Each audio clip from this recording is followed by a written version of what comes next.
Hello, ladies and gentlemen. Welcome to The Progressive American. I'm your host, Connor Kelly. Today we are going to be discussing some revelations surrounding the Trump administration's response to COVID-19, newly revealed information about the attack on the Capitol, stimulus checks, and a conspiracy theorist member of Congress. Without further ado, let's just jump into the news. On Monday, Dr. Deborah Birx revealed on Face the Nation that a separate strain of COVID-19 data was entering the White House that she did not provide. This would suggest that the Trump administration was receiving inaccurate data from an unknown source and may explain why so much of the Trump administration's response was haphazard and ineffective.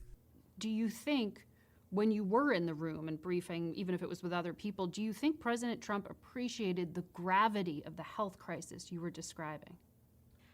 I think the president appreciated the gravity in March. It took a while after I arrived in the White House to remove all of the ancillary data that was coming in. I mean, there was parallel data streams coming into the White House that were not transparently utilized. While I doubt there will be any actions taken against the person responsible, I would like to point out that Birx should not be off the hook for just revealing this. As I noted in previous episodes, these people had every opportunity to speak truth to power, but chose not to when the time came. Dr. Birx and others like her don't deserve a redemption story because she, unlike Dr. Fauci, bowed her head to the Trump administration's whims. Make no mistake, you will see people like her coming out of the woodwork, telling people how they knew there was trouble all along. But they're not martyrs or saints. They were part of this atrocious administration's failure to handle COVID. This should have been revealed not after the election, not even during, but from the very beginning when it became clear that Trump was not going to handle this properly. The fact of the matter is that Dr. Birx and others like her are trying to save their reputations and their legacy, and we should not let them wipe their hands of their contribution to this failure of a response to such a horrid pandemic. Whatever the case may be with whoever was providing this data, the fact of the matter is Dr. Birx is not some saint. She was part of this just as much as anybody else, and the fact that she now tells us this, now after all the storms have subsided and she no longer has to fear for her reputation or her career and that she's retiring, is not an act of strength or dignity. It is an act of cowardice and cleaning her hands. She's wiping her hands of all of this. Make no mistake. Dr. Birx, like many of the other sycophants in the Trump administration, deserve none of your respect in this regard. She is just as guilty as everybody else in the White House. To add to this, I want to make very clear that she will not be the last person to come forward with some revealing piece of data to suggest that, oh, I knew that this was a problem. I knew that there was a problem within the White House. They're going to try and repaint themselves. Some of these people are going to be very young and early in their careers. So of course they're going to try and rebrand themselves as martyrs or people who were stuck in an uncomfortable position. And uncomfortable it may very well have been. But that doesn't change the fact that many of these people who will inevitably rebrand themselves played a key role in perpetuating and maintaining the Trump administration's image when hundreds of thousands of people were dying. I don't think it's anywhere near harsh enough to say that Dr. Birx and others like her, and those who will inevitably come forward after this, say that are guilty of complicity and continued support for an administration's failed policies because they feared for their careers, they feared that they would get in trouble, and instead of serving the American people, they served their own interests. That kind of selfish, sycophantic behavior does not deserve a reward. And if we are going to see any government improve in the next 10, 30 years, we have to actually push people to be better than people like Dr. Birx. We need people to be willing to say no to public officials when they go wrong. They need to have more whistleblowers, more people calling out the government, because when they fail to do so, bodies start dropping, and we keep seeing the consequences of that decision on her part and on the parts of others like her. Don't fall for this whole, they're revealing the inside story of the Trump administration shtick. Because the fact of the matter is, they were inside while people were dying. I wouldn't think it's unreasonable to say that some of these people have blood on their hands, just like Trump does. That's the unfortunate reality. I could go on and on about the failures of the Trump administration as it relates to COVID-19, and maybe I'll dedicate another episode to that. But we have to deal with another consequence of the Trump administration's blatant irresponsibility, and it has to do with the Capitol riot. The Washington Post revealed this morning that the FBI has found evidence to suggest that the January 6th attack on the Capitol was coordinated. FBI agents in Norfolk were increasingly alarmed by violent rhetoric that they observed on online forums, including threats of violence against the Capitol surrounding the January 6th insurrection. In particular, there was organization to carry out attacks on that day through so-called patriot groups and caravans. Already there have been charges of conspiracy leveled against some members of the various militia groups that were involved. One of those charged was Dominic Pezzola, a member of the Proud Boys from Rochester, New York, and the FBI, seemingly ready to crack down on this violence, charged him not just with conspiracy, but made clear that his intentions were clearly planned out, organized, and clear in their intent. Another Proud Boy, William Pepe of Beacon, New York, was also charged with the same crime, suggesting that the FBI is not going to be holding back on those who can be clearly charged with conspiracy. In all likelihood, there will be more charges of this nature, as the FBI has not only found consistent evidence of planned assaults, but have also found video of the suspected person who planted the bomb at the RNC and DNC. There can be no room for letting these people off. They instituted an insurrection against the Democratic election, and despite my previous thoughts on the matter, this was not an unprecedented act. In 1954, Puerto Rican nationalists stormed the Capitol and opened fire on those inside. They were charged with conspiracy for their crimes and convicted. In the same way, every person who was involved in this riot and can be proven to be enacting a planned attack on our Capitol should be charged with conspiracy, convicted, and sentenced to prison. A message has to be sent that no person can attack the democratic process in our country. We need to make an example of this mob as they did in 1954, and we need to make an example of them as George Washington did in the Whiskey Rebellion. Nobody should be able to forcibly attack and overturn an election process just because they didn't like who they got. You lose an election, come back with a better candidate. Don't bring guns to the Capitol. Don't storm any buildings. Don't go after representatives of Congress. Don't go after senators.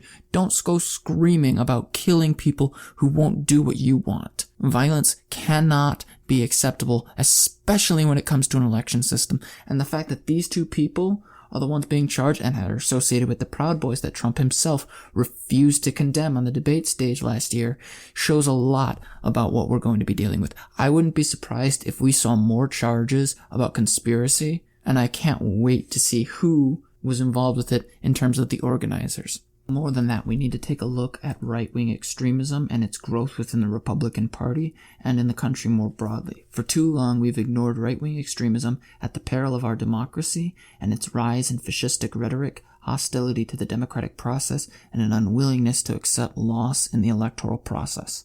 America really needs to come to terms with the fact that the terrorists that really threaten us don't wear a turban. If there's any benefit, if there's any to be even considered beneficial from this horrid act, it is the fact that America will be forced to deal with its horrid tradition of white supremacist violence. And make no mistake, there were white supremacists involved in this.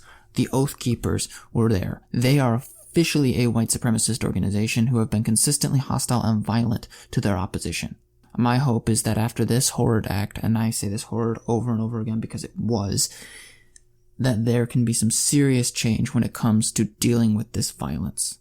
Because they're not going to stop. They said they're not going to stop. They said they'd be coming back over and over again. I mean, they were chanting, "Hang Mike Pence, for God's sake," and he's supposedly one of their guys. They will do whatever it takes to win, and we have to be able to stop them with the force of the law, through the courts, and to show that our democracy will prevail.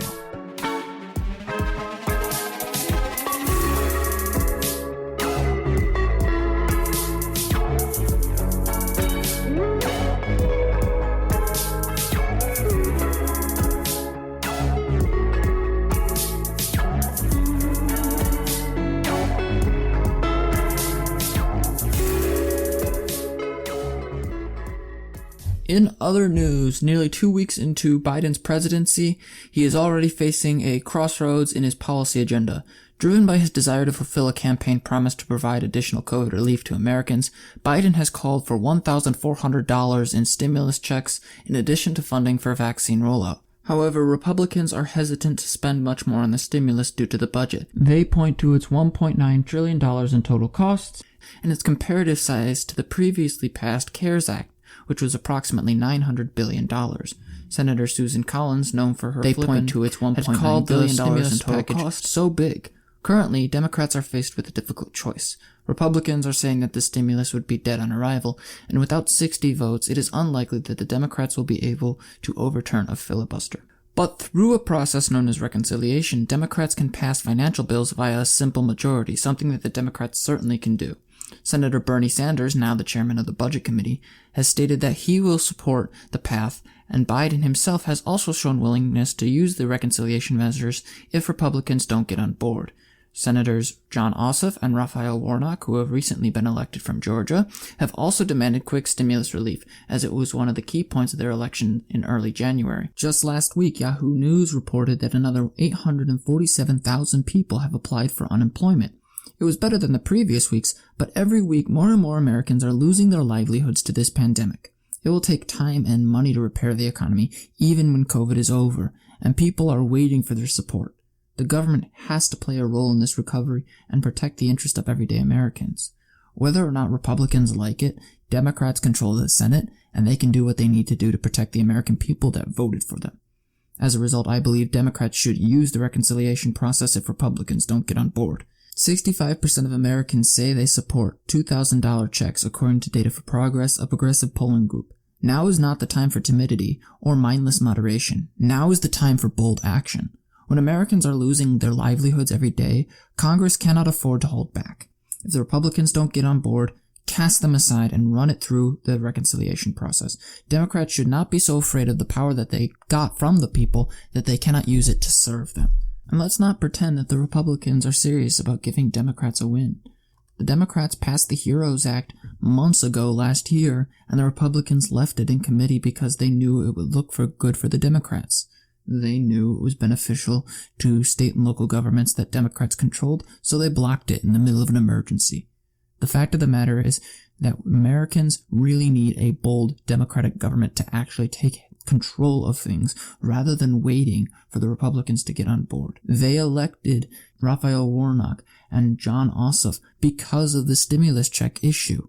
It's high time that we stick to those promises and make clear why people should be voting for Democrats. What basis do we have to claim that we fight for the people when we are in power and we don't do anything with that power? Democrats have been given a lifetime opportunity to really show America that they can and will fight for the American people's interest in the worst of times and in the best of times. Biden, Sanders, and everybody else who has any input on this matter should take action here. And Biden should be wary of overreaching with the Republicans. They'll obstruct, they'll block, and do everything in their power to prevent Biden from getting anything done. So it's high time he sticks it to them. No more backtracking. No more needless negotiating when there is no deal to be had. It's time to fight. Well, that's all I've got to say about the stimulus, but now I have saved for you all the best possible story, or if you're a little more depressed about the state of the Republican Party, you could say it was one of the worst. So many of you are likely already familiar with Representative Marjorie Taylor Greene of Georgia. Recently, she has come under fire from some unusual comments that she has decided to make, including claiming that the Parkland shooting was a false flag operation, and apparently Jewish space lasers. You heard me right. Marjorie Taylor Greene, the representative for Georgia, has said that in one of her Facebook posts that there were possible space lasers that were responsible for the California wildfires, and she blames this on the Rothschild, hence the reason Jewish space lasers were trending the other day. And it's a bit concerning because she's had some previously aggressive comments based on these conspiracies. In one instance, she accused Speaker Nancy Pelosi of treason and paid particular attention to the fact that treason under the Constitution can be punishable by death, suggesting that the Speaker of the House, a duly elected member of Congress, should be executed. In another instance on Facebook, she actually, she liked a post saying that, quote, a bullet to the head would be quicker, referring to Nancy Pelosi. This kind of rhetoric cannot be accepted in the United States House of Representatives. I mean, Representative Cori Bush allegedly had to move her office because Marjorie Taylor Greene and her staff were accosting her for supporting Black Lives Matter. There's video that Marjorie Taylor Greene, the U.S. representative for Georgia, posted herself, showing her demanding to speak with Ilhan Omar and Rashida Tlaib, demanding that they swear on a Bible, arguing that it is not legal for a person to swear on the Quran, and that the only way that you can serve in the United States Congress is to swear on a Bible, which, by the way, is completely false. Article 6 of the U.S. Constitution is particularly clear about no religious tests being required for public office in the United States. But the fact that she genuinely believes this shows that she's not only woefully uninformed, but she's bigoted in her views to the point where she's willing to force another person to swear an oath on a religious document that they don't hold to be sacred, to disregard the religious freedoms of people because they don't share her religion. Is this really what we want from a member of the United States House of Representatives?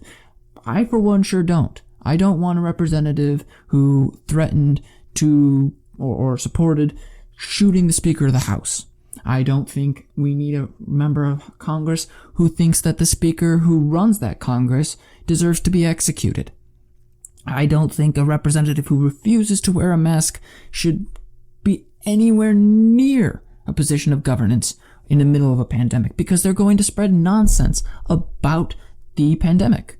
In moments like these, I genuinely feel that it is important to set an example and to send a message to people like Representative Greene. People who engage in this conspiracism without any care in the world or any degree of responsibility and a complete unwillingness to consider the criticisms they receive are not fit for governance. And it's high time we just send that message. Expel Marjorie Taylor Greene. I am 100% behind the U.S. House of Representatives bringing articles of removal and expelling this crazed, frankly, bigot from the House. She shouldn't have been there in the first place. If our government really is to function, this kind of behavior needs to stop, otherwise it will continue to be normalized as it was under Trump's presidency and future presidencies after him.